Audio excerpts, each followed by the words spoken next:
എവിടെ ഓടാ നിങ്ങോട്ട് മാറിയേക്ക്. മനാഫ് സാറേ. സാറേ ഞാൻ IP ഒന്ന് കണ്ടിട്ട് വരാം.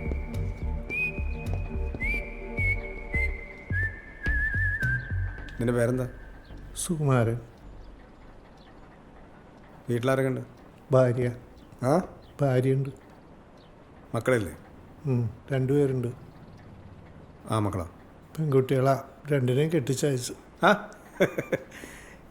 കെട്ടിച്ചു വിട്ട് 2 പെൺമക്കളുടെ തന്തയാണല്ലേ? എന്നിട്ടാണ് നാറി ഈ തലപരിപാടി കൊണ്ട് നടക്കുന്നത്? നിന്റെ പെണ്ണും പിള്ളക്കിട്ടോ കെട്ടിച്ചിട്ടോ പെൺപിള്ളേർക്കിട്ടോ ഇതുപോലെ ആരെങ്കിലും ലൈൻ വലിച്ചത് നിനക്ക് താങ്ങൂടാ? നാറി. അപ്പൊ ഇവനാണല്ലേ അവതാരം? എന്താ നിന്റെ പേര്? സുകുമാരൻ. സുകുമാരൻ. അവൻ്റെ ഒരു വേഷവും ഒരു കണ്ണടയും. ഇവൻ നമ്മുടെ പഴയ ആളല്ലേ സാറേ? ശിവൻ അറിയോ അവനെ? പിന്നില്ലേ സാറേ, കുന്നത്താട് ഇപ്പം അദ്ദേഹം ഇവിടെ SH ആയിരിക്കുമ്പോഴാ അന്ന് ഞാൻ പെറ്റീഷൻ കയറിയാ. വൈകിട്ട് കോളേജ് കിട്ടുന്ന ഒരു പെങ്കൊച്ചിനെ ഇവൻ കയറി. കൈയെടുക്കടാ. അന്ന് പിന്നെ പെണ്ണുപിള്ള ആ പെങ്കൊച്ചിന്റെ അച്ഛൻ്റെ അമ്മയുടെ കൈയും കാലും പിടിച്ചുകൊണ്ടാ കേസില്ലാതെ പോയത്. ഹാർട്ട് പേഷ്യൻ്റാ, പണിയാം സാറേ. പെണ്ണുങ്ങളെ വഴി പഠിപ്പിക്കാലടാ. GD ശിവനല്ലേ sir? വനിതേ 354 വരാൻ പാകത്തിന് ആ സ്ത്രീയുടെ നിന്ന് മൊഴിയെടുക്കാൻ നോക്ക്. കുറച്ച് ദിവസം അകത്ത് കിടക്കട്ടെ സാറേ. അത് ശിവ സമയം കളയണ്ട. Remand report തയ്യാറായിക്കോ. 5 മണിക്ക് ഇപ്പോൾ കോടതി ഹാജരാ. സാറേ ഒരു തെറ്റുപറ്റി ചെയ്താ ഇനി ആവർത്തിക്കൂല.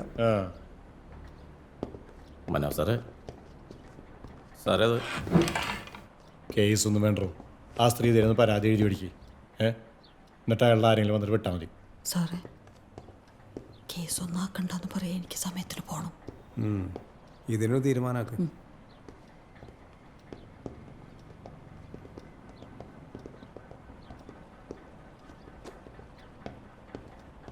ഒരു മിനിറ്റ്. എന്താ പറഞ്ഞ കേസിന്റെ കാര്യം? കേസ് വേണ്ടെന്ന് പറഞ്ഞേ.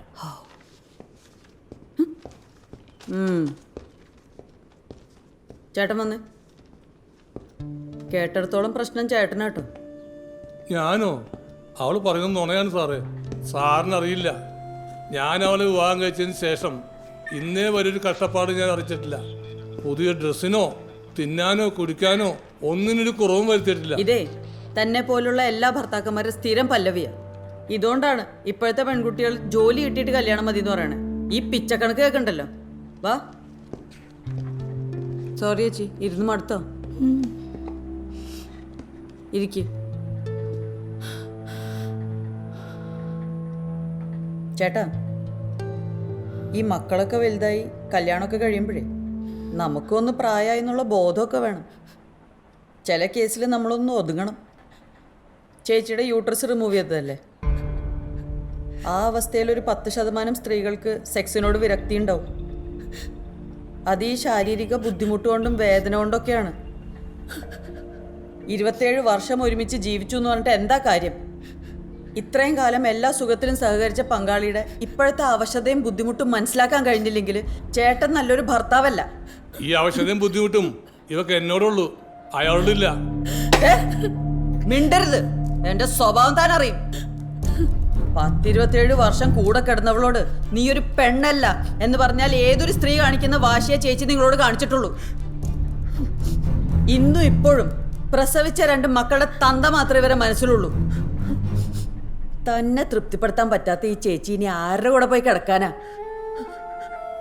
വാശി കയറിയപ്പോ നിങ്ങളെ കാണിക്കാൻ വേണ്ടി അയാളായിട്ട് പ്രേമം അഭിനയിച്ചതാണ്. ആ ഞരമ്പ് അത് സീരിയസ് ആക്കുകയും ചെയ്തു.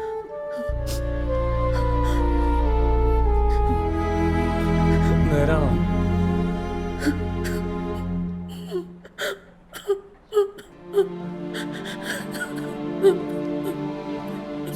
ശരിയാ, ഞാൻ തന്നെ തെറ്റുകാരൻ. ഇവളുടെ അവസ്ഥ അറിഞ്ഞിട്ടും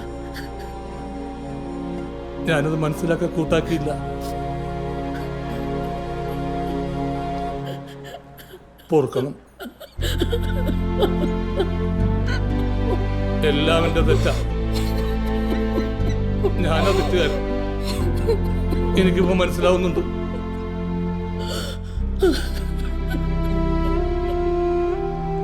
അകൽച്ചയിൽ നിന്നും നിങ്ങളുടെ ഈ അടുപ്പത്തിന് കരുത്ത് കൂടുകയുള്ളൂ.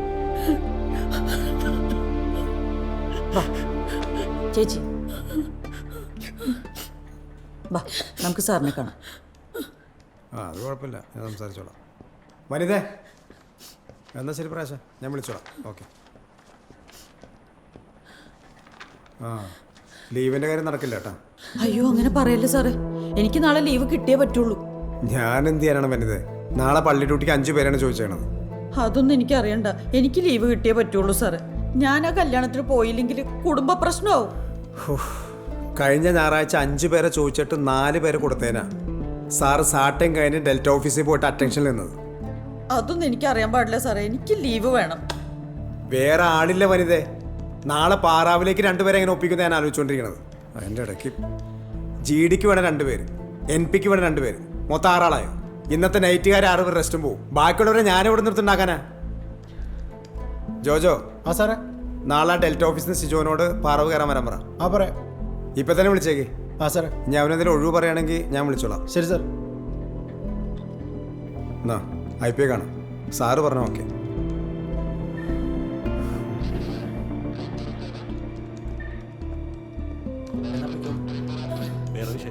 വാ. ജയരാജേ, സാറ്.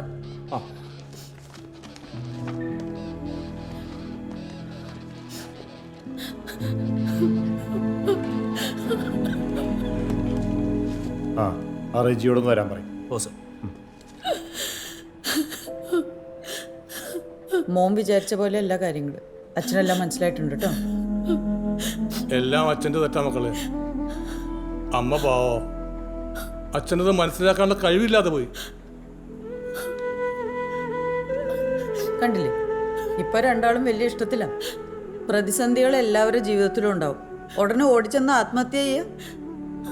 10 മിനിറ്റ് അതിജീവിച്ചാൽ തീരാവുന്ന പ്രശ്നങ്ങൾക്കാ ഇന്ന് ആൾക്കാർ പോയി ആത്മഹത്യയാണ്. അമ്മയുടെ കാര്യം തന്നെ കണ്ടില്ലേ, പറഞ്ഞാൽ തീരാവുന്ന പ്രശ്നമുള്ളൂ. ഇനി മേലെ ഒരിക്കലും ഇങ്ങനെ ചിന്തിക്കരുത് കേട്ടോ. അതെ, ഇപ്പൊ അകത്ത് ആളുണ്ട്. ആ റെജി, പുറത്തൊരു പയ്യനിരിപ്പുണ്ട്, നവനീത്. ഈ സഹോദരിയുടെ മോനാ. ഇവർ കഴിഞ്ഞ ദിവസം അവൻ്റെ സ്കൂൾ യൂണിഫോം വാഷ് ചെയ്യുമ്പോൾ അവൻ്റെ പാൻറ്റിൻ്റെ പോക്കറ്റിൽ നിന്ന് ഈ പൊതി കിട്ടി.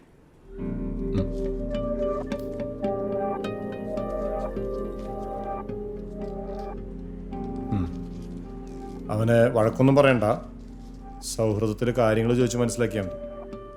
സോഴ്സ് എന്താണെന്ന് മനസ്സിലാക്കണം സർ. പിന്നെ ഇത് ഉപയോഗിച്ചുള്ള ദോഷങ്ങളും ഭാവിയിലുണ്ടാവുന്ന പ്രശ്നങ്ങളെ പറ്റി ഒന്ന് പറഞ്ഞ് മനസ്സിലാക്കി കൊടുക്കണം. ഓ പുറത്തപ്പോൾ മഴയുണ്ടോ? ഇല്ലില്ല. ആ എന്നാൽ പുറത്തു കൊണ്ടിട്ട് സംസാരിച്ചാൽ മതി. ശരി സാർ. ട്ടാ.